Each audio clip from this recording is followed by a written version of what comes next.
Thanks for coming back and watching another video of mine. I'm excited to show some new fish that I got and some new decor. Right away, you can probably notice some of that beautiful electric blue and gold from some Ram Cichlids that I got. I got 6 new ones for this tank.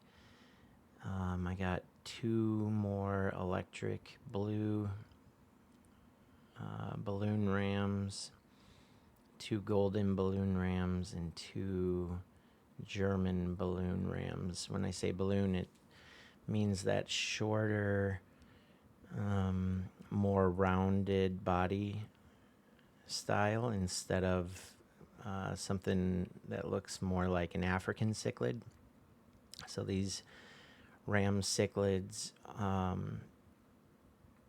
are something new to me in the past year or two, and I fell in love with them immediately because I have always really enjoyed having African cichlids, but the trade-off with owning African cichlids is that you can only have pretty much African cichlids in the tank because of their extreme aggression. And as you can see, this is a community fish tank with all kinds of incredible color types of fish. I even have 2 frogs in here. There's one. And loaches, a plecostomus, live bearers. I've got swordtails, galaxy rasboras. So Ram cichlids, while they're not the cheapest, and I have been learning, like any aquarium hobbyist must, and by that I mean, yeah, you lose some expensive fish occasionally as you learn, but that's all part of the hobby. It is definitely not a cheap hobby, but it is a very fulfilling one that keeps me engaged every single day.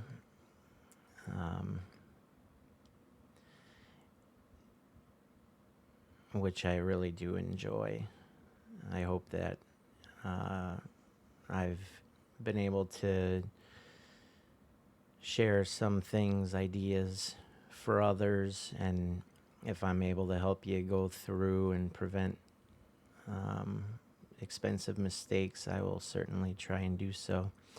One of the most recent mistakes that I discovered is less is better when it comes to the hundreds or thousands of different water treatment, water conditioners, remineralizers,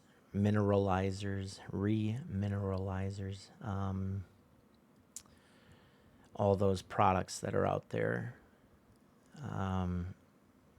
especially if you've got a small tank. So one thing I highly encourage when you are new to the hobby is get yourself a cheap but decent and reliable set of equipment that you're able to do some testing, water testing. The newest addition that I added was a TDS meter, and I discovered that I was adding with each water change or water addition too much.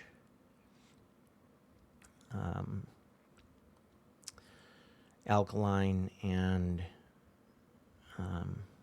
acid regulators to create the buffering system. So while my pH was stable and my KH was strong, KH is a measurement of how strong the buffering is in your water. And if you're not familiar with buffers, it's the ability to resist changes in pH. So having a strong buffer is important because it'll prevent your pH from spiking up or down. The higher your KH, the more difficult it is for the pH to change with external additions. So if there's ammonia present, ammonia is basic. That's going to elevate your pH. But if you've got a strong KH or a higher KH, it will keep and protect your pH from going up. So that said, I was maintaining a good KH, but there was still something that wasn't being accounted for. You can have a KH of, say, 4 or 5 in that range, and a pH around 7, 6.5 even. But your TDS can be 600, 700, 800. And so I am gradually going through, and it shows me how resilient these fish are, and how they're able to adapt to all different kinds of conditions that I wasn't measuring or even looking out for. So a TDS meter, they're one of the more economically friendly instruments out there, and that can go a long way to making it's one more thing. So I do recommend a TDS meter. That's total dissolved solids, a pH meter, or a way to measure your pH. Obviously, your ammonia, nitrates, and if you get further into if you get into CO2 and live plants, you're going to want some test kits for things like phosphates. If you have a lot of invertebrates, like in my other tank, I've got Neocaridina shrimp and lots of snails. You'll want a test kit for calcium because that's an important element for creating strong exoskeletons and shells. So I did feed these fish, as if you're still watching here, and you can see I threw some bloodworms in earlier. The Plecostomus is out, and There's a little feeding frenzy going on. I've got Corridoras in here as well, swordtails. And I can tell the female swordtail that's in here is pregnant, so I should be expecting some young fry soon. But the other thing I got too that's really neat is the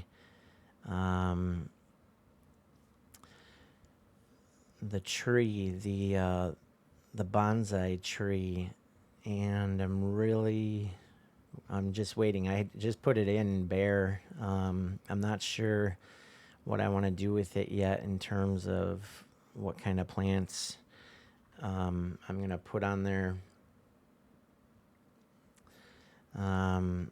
The plant that's kind of flopping around at the top right is the same as in the middle right side of the screen in the ground. That's Riccia fluitans, which is usually not a substrate, but I thought I'd give it a try and see if it would work, and it is. It's holding still. But then again, I've had that plant on the right, that little rock there that used to be a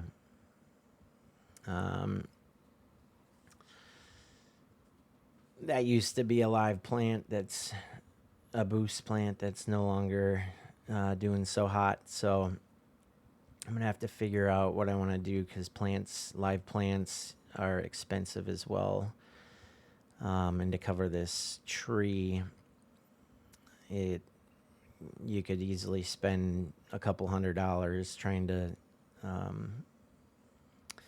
put some anubias or